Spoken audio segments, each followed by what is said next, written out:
Budget équilibré, compétences remplies pour le PS et le PRG. Les attaques de la droite sont artificielles et ne tiennent pas. Notre budget, à la fois un d'investissement a été maintenu avec un autofinancement suffisant au-delà de la moyenne nationale.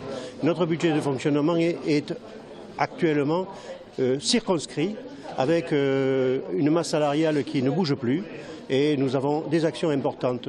En 2014, on n'a pas augmenté les impôts. On vient de voter le budget, ils n'augmenteront pas en 2015.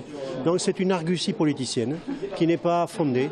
Ce matin, les candidats ont réaffirmé l'importance de l'action sociale développée par le département, tenue par la gauche. En cas de victoire, ils veulent amplifier le mouvement. Les gens qui sont aujourd'hui au RSA, il faut les aider à sortir de cette situation qui est difficile. Ce n'est pas tolérable de maintenir les gens dans une telle situation.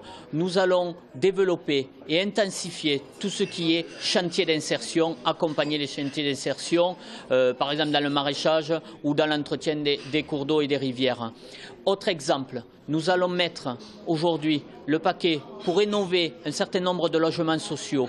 10 000 logements sociaux doivent être réhabilités et sortis de la précarité. Et également le plan Habiter mieux pour tout ce qui est propriétaire bailleur. Le scrutin de mars reste à haut risque pour les socialistes qui n'ont rallié que le PRG. La droite, quant à elle, part unie.